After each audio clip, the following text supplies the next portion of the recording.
Thank you, Udi. We will now turn to our final panel and discuss U.S. policies in the Middle East. There is no doubt that the way the U.S. operates in the region and outside the region has a huge impact on all the relevant actors, and specifically on Israel and Israel's security concerns. These are challenging times for the U.S. administration. On the international front, there is Russia and the situation in Ukraine, China as a constant rival, Iran and the threat it poses to the stability of the region, directly and through its proxies, along with other problematic actors such as North Korea. All this while also facing internal difficulties, the continuation of the COVID pandemic and its impact on the economy, and other domestic, social, and political challenges. How does all this impact the US policy in the Middle East? To address this topic, we are honored and delighted to have with us two prominent experts who are long-standing friends of the Institute. Both combine practical experience and academic expertise. Ms. Dana Stroll is the Deputy Assistant Secretary of Defense for the Middle East. In this role, she leads the development of US Department of Defense policy and strategy for the entire region. She previously served in the Middle East Policy Office of the Secretary of Defense and as a senior professional staff member on the Senate Foreign Relations Committee. Between 2018 and 2021, before rejoining the government, Dana was a fellow in the Washington Institute's program on Arab politics. Our second panelist, Ms. Dייוויד Schencker, is the Taub Senior Fellow at the Washington Institute and Director of the program on Arab politics. He also served in the Office of the Secretary of Defense between the years 2002 to 2006, and then joined the Washington Institute for more than a decade, but returned to the government in June 2019 and served as Assistant Secretary of State for Near Eastern Affairs. In this capacity, he was the principal Middle East advisor to the Secretary of State, overseeing the conduct of US policy and diplomacy in the region, and was involved in consolidating the Abraham Accords and in attempts to counter Iranian influence in the Middle East. In January 2021, he returned to the Washington Institute. So Dana and Dייוויד, welcome. Much has been written about the shifts in US interests in the Middle East, which combined with the resource problem are leading the US to redirect its focus and military expenditure from the Middle East. Beyond the question whether this is indeed the case, the fact that this is the perception of the actors in this area is significant. Potential ramifications include the increase in Iran's impact in the region, and we hear of a growing number of meetings between Arab leaders and representatives of Iran. In addition, this could lead to greater influence in the region of other powers, such as Russia and China. Is this a concern of the administration? What is being done or should be done to offset the potential ramifications of such a shift? So please, Dana, if you could comment first. Thanks so much. So before getting to perceptions, I do want to address the facts. And the facts are that the Pentagon just concluded a global posture review. And what it confirmed is that we will continue to maintain tens of thousands of forces across many bases all over the Middle East. And those forces in that posture underscores significant security cooperation, defense relationships, exercises led by US Central Command all the time. Now, you're right that there is a perception that the US desires to leave the region and is leaving the region. And then layered on top of that are views from many of our Arab partners that they should take matters into their own hand and open up their own information and diplomatic channels to Iran. So I'd say from a Biden administration perspective, first of all, talks that can de-escalate, avoid miscalculation, are not in and of themselves a problem. We actually support de-escalation, support diplomacy. I think the reality of what we're seeing now is that those talks are not delivering in terms of de-escalation by Iran, in terms of less Iranian aggression, less Iranian cultivation of attack UAVs, missile attacks, support to proxies and terrorist organizations across the region. So this is an area where the United States is going to have to continue to consult very closely with its partners and, of course, on a daily basis with Israel as we work to address these issues. When it comes to Russia and China, here's the thing. What the United States is not asking for across the region is for divorces or a zero-sum game where relationships with China and Russia mean less with the United States.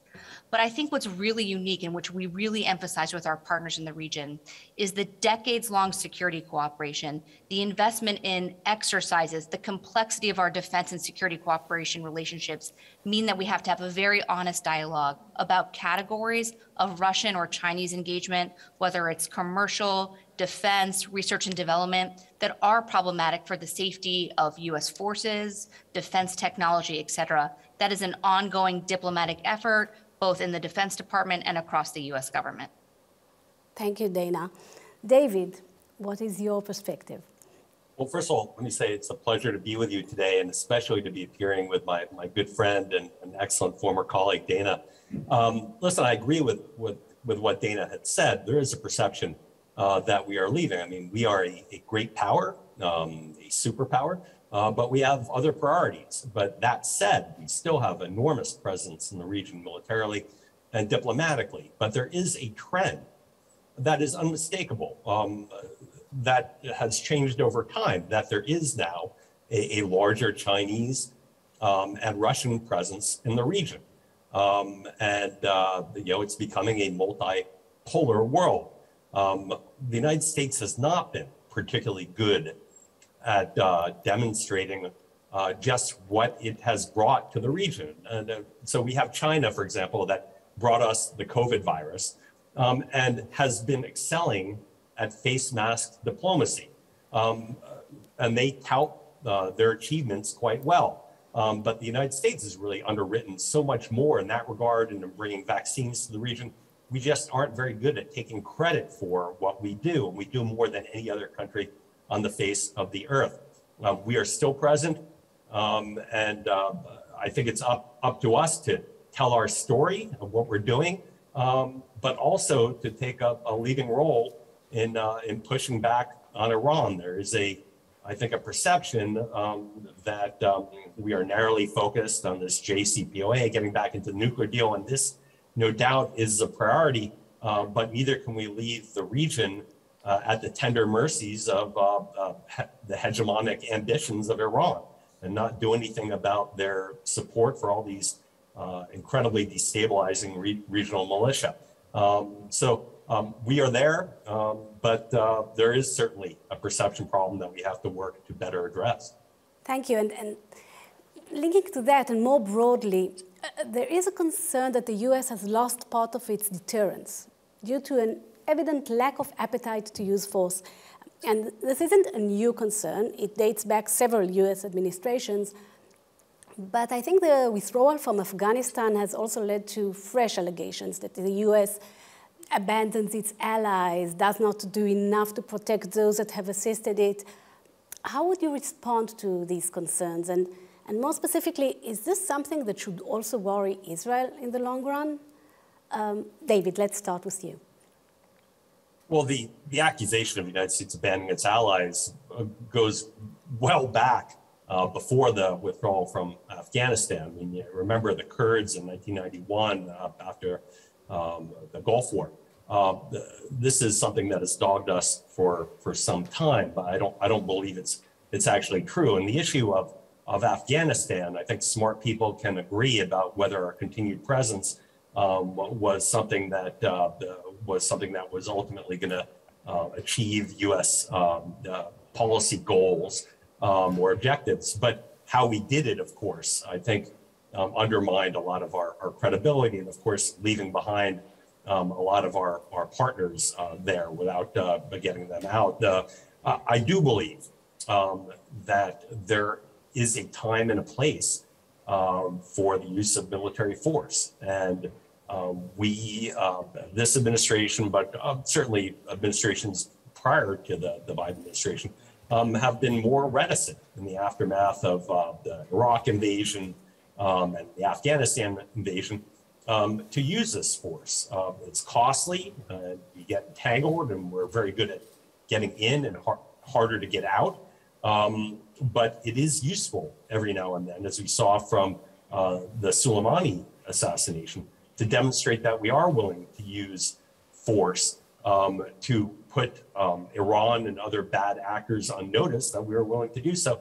And this is a qualitative difference than perhaps going after Shiite militia that harass us in Iraq, going after them in Syria, for example. I think it's necessary to remind people that we will defend our interests, and whether that means periodically going after Iranians who are harass, dangerously threatening U.S. vessels operating in international waters in the Persian Gulf. I think this is useful, but we are a country that wants to use all elements of national power. These days, we are more focused on using sanctions, the economic tool, but we have to be prepared, I think, to use them all when necessary. So Dana, is the US administration ready to use force, for example, in the Iranian case or other cases when necessary? Sure. So the first thing I want to do is respond to a really important point that David made, which is I think that our partners and allies in the Middle East are acutely aware of the discourse taking place in this country. You do have members of Congress and you do have an American public who's looking at the decades of investment in the Middle East and Afghanistan and asking questions about what that investment in blood and treasure got us. And so as elected officials, not of course myself, but President Biden and his national security cabinet have to think really carefully about how they articulate the case for using force to the American public, and in general, how we build on the really tremendous investments we have in the Middle East. So that's number one. Number two, I think the Biden administration has been pretty clear over the past year that it is willing to use force at a time and place of our choosing. As the Deputy Assistant Secretary for the Middle East, I've seen it used 3 times. Once, very recently, self-defense strikes when our forces were being attacked in Syria, and 2 times last year, both in response to attacks. These were self-defense strikes, of course, but it demonstrates that when the Biden administration has used all other tools in the national security toolbox and then decides that in addition, it is in our interest to use military force, it does it, it consults with Congress, it talks about it publicly through press releases and to our partners and allies about why we used it. The other thing I want to point out here is that despite all of this discourse about the US leaving, the US not doing enough for its partners, what's really remarkable to me is that actually across multiple Democratic and Republican administrations for the past 20 years, what's a line of continuity is that US forces have remained in the region, particularly in combat scenarios. Iraq is a great example, not only before 2011, but recently coming back into the region to support Iraqi security forces and Kurdish Peshmerga forces to fight Daesh, to fight ISIS. But they did it, American forces, through a global coalition. And the commitment to that global coalition started in the Obama administration, continued through the Trump administration, has been reaffirmed by the Biden administration. So this is combining all the elements, again, of national security power here, our diplomatic convening power, our willingness to use force not only to protect ourselves, but to support and defend our partners and shared interests in the region. Thank you. So let's move to another point. And one major achievement of the former administration and of you, David, was the normalization agreements between Israel and several Arab and Muslim countries. What is this administration doing to strengthen these agreements, as well as to encourage additional countries to forge official ties with Israel? So Dana, if you could start. Thanks. So first of all, of course, tremendous credit goes to David and the previous administration for the incredible work and strategic vision they had to not only seize the opportunity, but to work with our partners in the Middle East for these normalization agreements. It has the potential to be the major strategic game changer for the region, not only in demonstrating that there is unity across the Middle East and countering Iran's destabilizing activities, but also when it comes to the civilian sector. So tourism, business, commerce, agriculture, education, the opportunities are just endless. And the Biden administration has been pretty firm about this.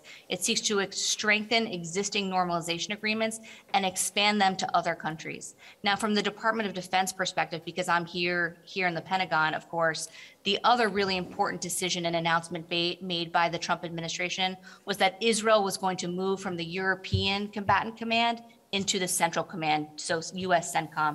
And here, of course, the opportunities are just tremendous in integrating Israel into regional exercises, liaison relationships, conferences, all of the different opportunities for us here to use the platform of defense services to build those ties between militaries in the region, again, is us building on that really important initiatives. The Biden administration puts much more focus on respect for human rights, adherence to international law, in comparison to the previous administration.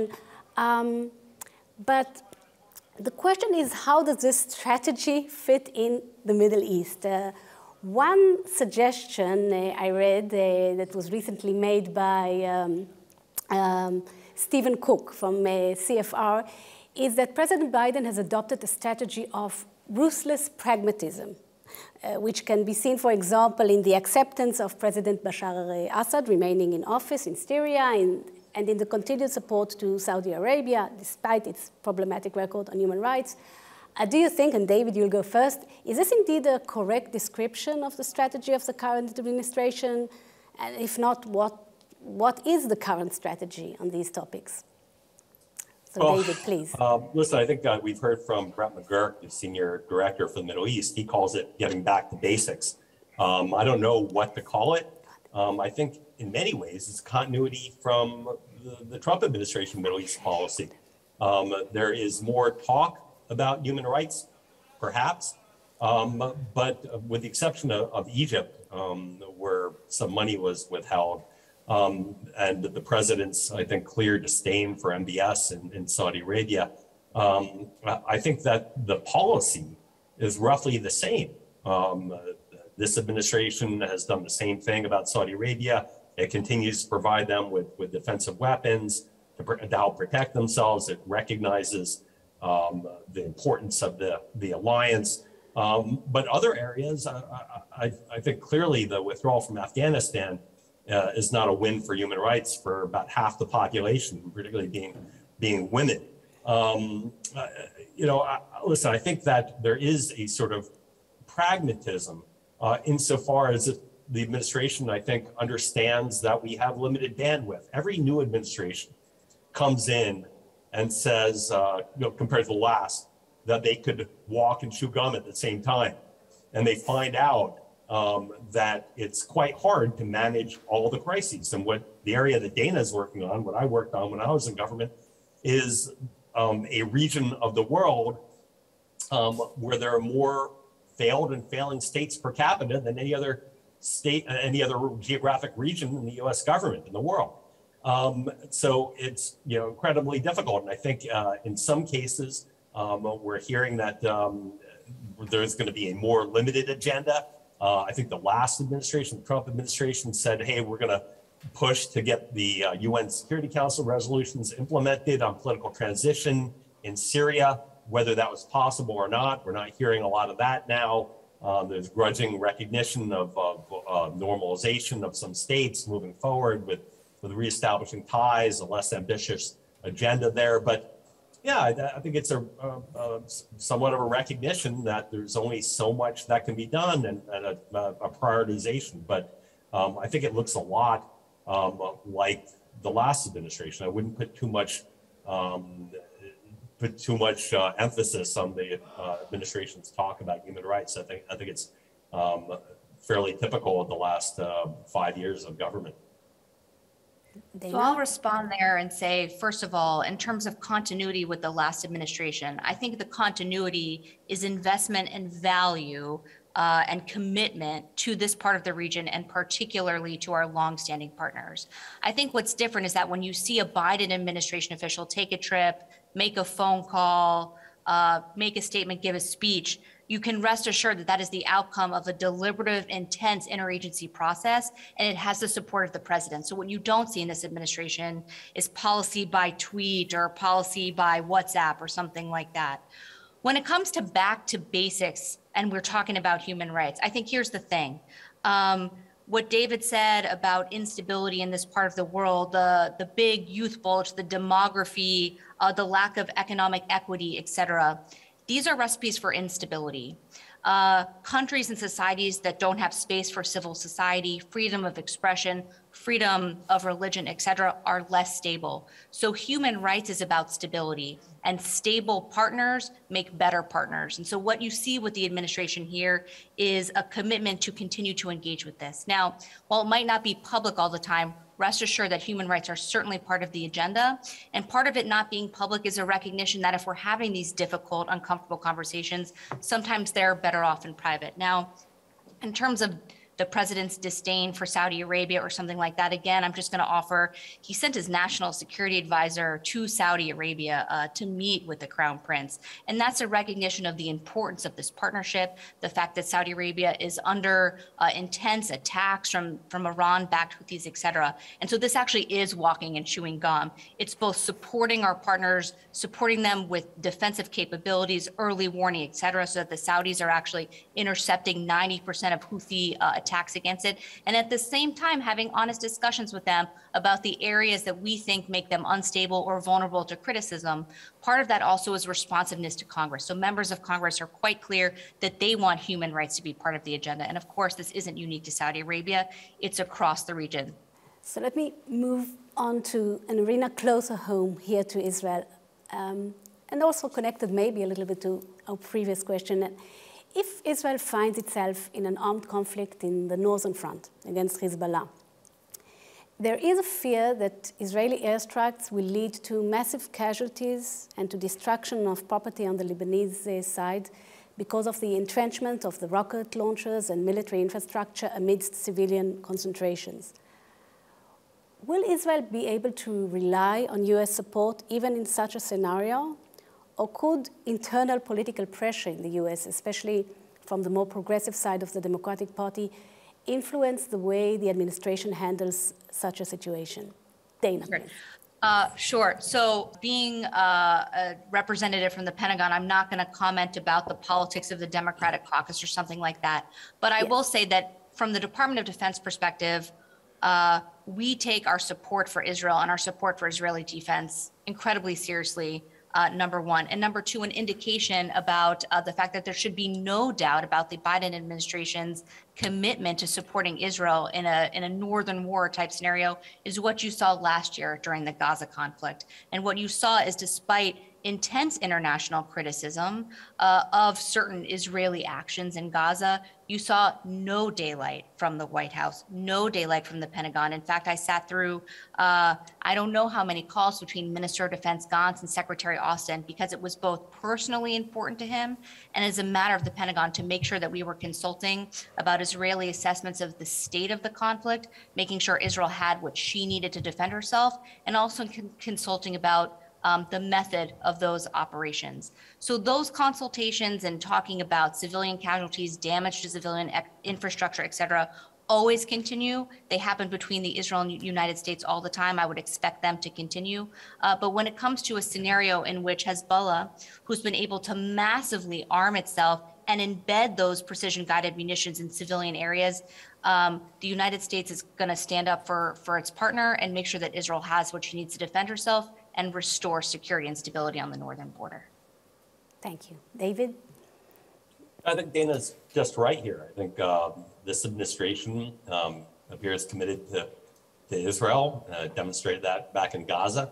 And I think there is a recognition, whether it is a Republican or a Democratic administration in power here in Washington, that a recognition of what Hezbollah is, and the threat of their not only arsenal, but the upgrading of the arsenal through the precision guided munitions project, and the threat to Israeli security. I think there's consensus, and that goes, it's bipartisan. It goes across the aisle in Congress. Now, there are certain political concerns because of certain elements of the of Congress, but I think it still remains, Israel remains a bipartisan issue, and particularly the issue of the threat of Hezbollah and Iranian proxies to Israel. So I think there will be broad American support and administration support for Israel.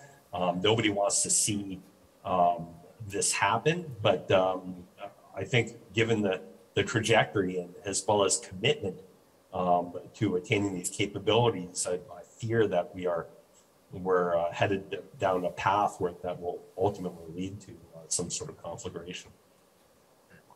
Thank you.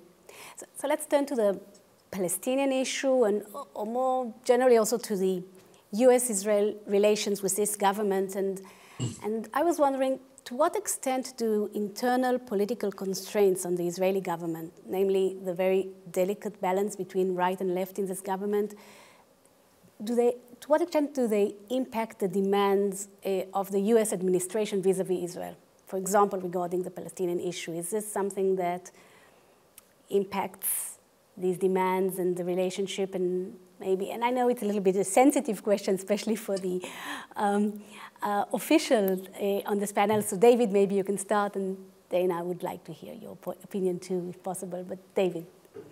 Well, my view, and I'm not in the administration, so I can actually say it, it's the last thing the Biden administration wants to do is topple an Israeli government and, potentially bring back the Netanyahu administration.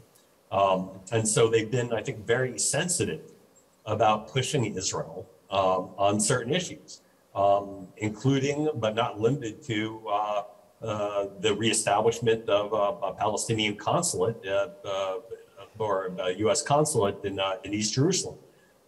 This is something that has been mentioned, but doesn't appear to be, the administration doesn't appear to be pushing very hard because they understand how that could potentially shake an Israeli government. So I think in this case, you're seeing a less ambitious, at least publicly ambitious, administration effort to push on certain kinds of issues. And I frankly think, given the makeup of the Israeli government, I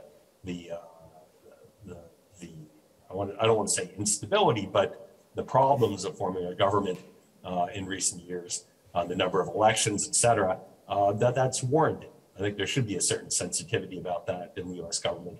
But overall, I mean, the relationship is solid. There appears to be great communication. And this is a strategic relationship. And so I think this administration seems to be handling this issue in a sensitive and appropriate way.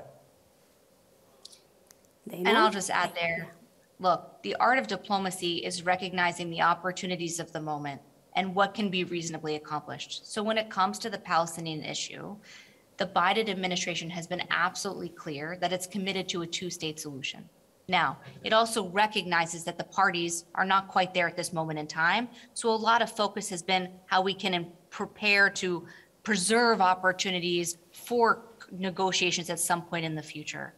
When it comes to the specific makeup of the coalition government, as an executive branch official, we're going to work with whatever government the Israeli people elect and whatever that coalition is. From my perspective, the depth and consistency of consultations from the Netanyahu administration to the Bennett administration are the same.